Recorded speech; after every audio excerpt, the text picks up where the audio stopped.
My father was definitely one of the most revolutionary mayors that Jackson has ever had. The first Black mayor was actually in 1997, and that was Harvey Johnson. And ever since that time, we've had Black leadership in the city of Jackson. And ever since that time, we've also seen the state consistently decrease funding of Jackson.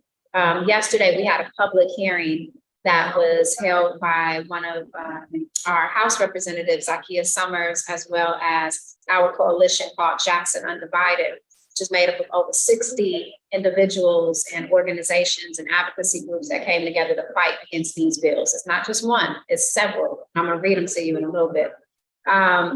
But came together to fight against this. And one of these folks that spoke was DA Jody Owens, who is also a Black DA here, that was once a social justice advocate.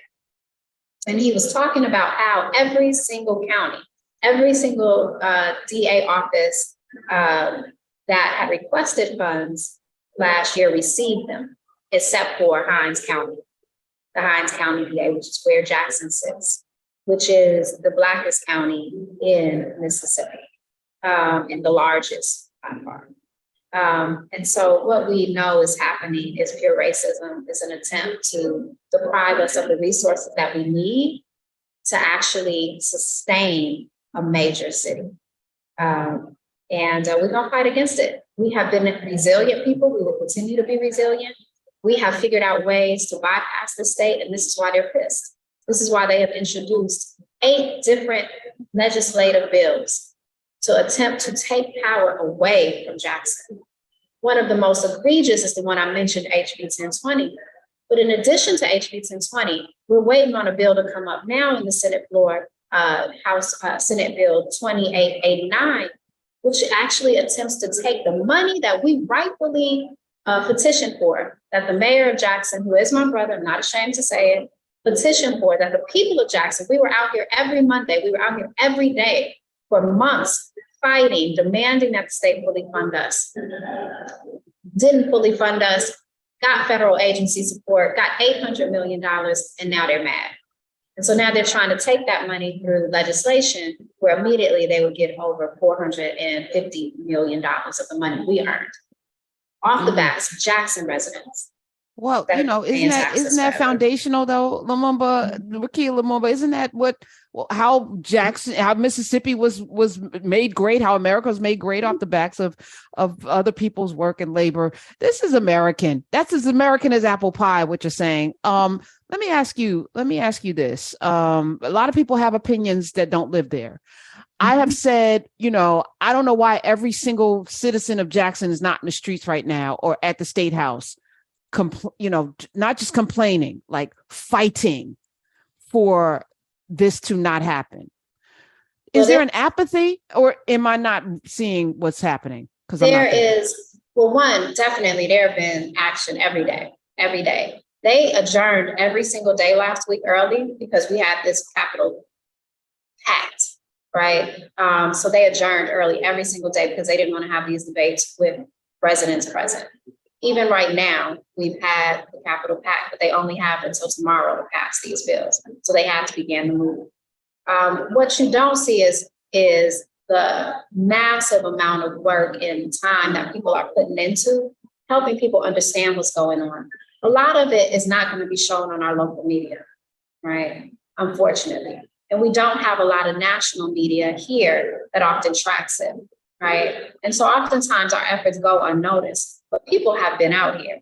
People have been showing up. There have been press conferences after press conferences after press conferences. The pressure has been on. We got folks walking around here with Jackson versus everybody shirts on, we have take this ish to trial shirts on that we've been passing out. Folks are ready, folks are upset, folks are heated.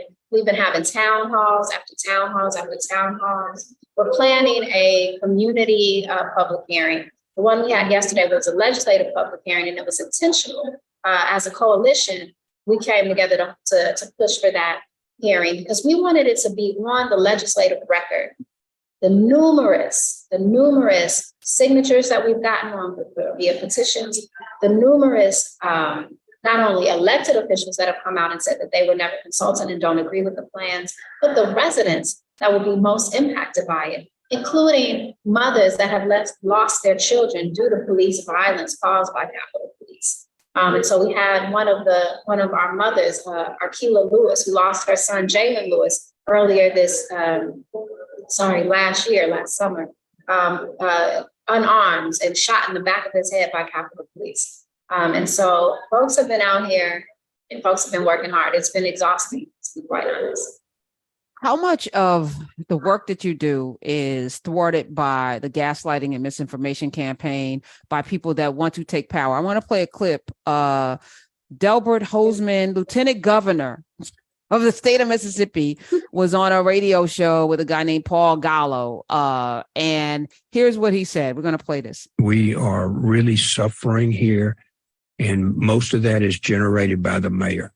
I'm so frustrated with them. There are good people in Jackson. There are a lot of good people in Jackson that want to have a safe environment for them to conduct their business affairs and their political affairs.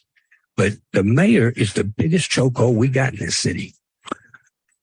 And he was reelected by those people who are suffering the most. But that's another story. We'll get back to who voted like 19,000 out of 170,000. I don't think that's a landslide.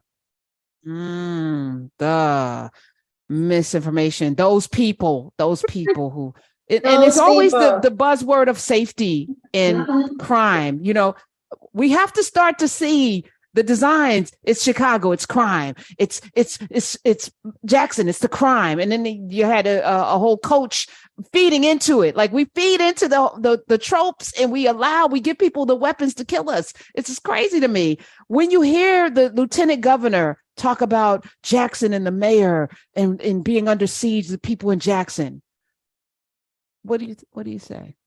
I say that they have to create a narrative. They have to create a narrative that is so untrue, right? Because they have no facts, they have no truths that actually show that he is inept at his job. There's no truths in anything that they say, so they have to create this fear. They have to create misinformation. They have to create a portrayal of a city that is ungovernable or of people that are not. Uh-oh. Wait, your sound went out. When you said of people who are not, I think they don't want you to say this. People who are not smart enough. I think I heard you say that. They want to paint Jacksonites as people who are not smart enough. Is that what you said, Rukia? Oh, your volume went out. Did my volume go out, Smith? I want to make sure it's not on our end. Okay. All right. We'll get your audio back. Here. Okay. There you go. Go ahead. Pick up on, they want to paint the picture. They want to paint the narrative. Yeah, they want to paint the picture. They want to paint a narrative that we are people who are not smart enough to vote for our own safety, right? To actually vote for people who are going to protect us, as if we haven't been the ones maintaining our city and our structure for decades, regardless of their neglect, in spite of their neglect. So I just want to share with you, a little data, right? So they talk about crime in Jackson. Sorry, my internet just keeps going up. It's okay. So they talk about crime in Jackson. But let me tell you a little bit of what's going on, right? We have already seen a decrease in crime in Jackson. First of all, since 2013, we've seen a significant decrease across the board of crime in Jackson, specifically around young people who they continue to blame young Black children for this harm. Since 2013, we've seen an over 20% decrease in crime in Jackson, period, of young people. Over the past few years, since 2020, we've seen a decrease again. Since 2020, we've seen a significant decrease in crime. We in 2020 saw numbers as high as 100, over 100 deaths in Jackson. This year, we're already much further in the year than even in 2021, and we've only seen a reporting of 18 deaths, right? We have been implementing action, and not just in policing, but in community-based solutions that actually consider the roots of our problems here. The majority of the violence that we see, and I have the data in front of me, the majority of the violence we see in our communities are related to domestic issues. They are not issues of people not knowing each other. They are not these horrendous carjackings that are being used to justify these bills that they're putting up before us. These have been incidents of family and neighbor and relational disputes that, yes, we're going to address. But let's be clear, this is happening not only in Jackson, it's happening across the nation because we have not as a nation invested in mental health support, in the counseling and therapeutic support that our families need to stay well, that our neighbors need to be able to mediate conflict without use of a gun. The other thing I have to mention is that this state has failed tremendously in protecting its people. We have the worst gun laws that we've seen anywhere else. Open carry is what it is the normal here. You don't even have to have a gun permit to have a gun in your home, right? And so one of the things that we have to recognize is that when you make it easy for everybody to have a gun, you make it easy for everyone to feel like they have that power to harm, it makes it real easy that when you get into an argument and get into a dispute, that harm ensues. And so the bottom line is this state has been the reason that Jackson and other cities have seen high rates of deaths. This state, not this city, because it's been the city and the city residents who have been the ones that are finding the creative solutions to prevent this, that are shifting culture away from use of guns and gun violence and use of deadly force. We are the ones that have created the progressive efforts, including the introduction of violence intervention programs like Cure Violence programs, the introduction of credible messenger transformative mentoring programs, the introduction, we're the only place in the state that have these things. We're the only place in the state that is creating an Office of Violence Prevention and Trauma Recovery to literally fund community-based organizations. We're the only place in the state that is actually catching up to the times, that is actually moving in the direction that many other cities have already moved in decades before us to deal with their criminal issues.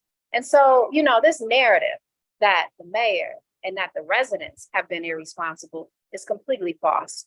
It's, they're trying to bamboozle us. Yes, and we it's ain't falling gaslighting. for it. It's gaslighting so that they can take power is what they've always done. I was just talking with Viola Liozzo's son, and at the height of the Selma marches and Birmingham marches, white folk were out there holding up signs about Black people rioting.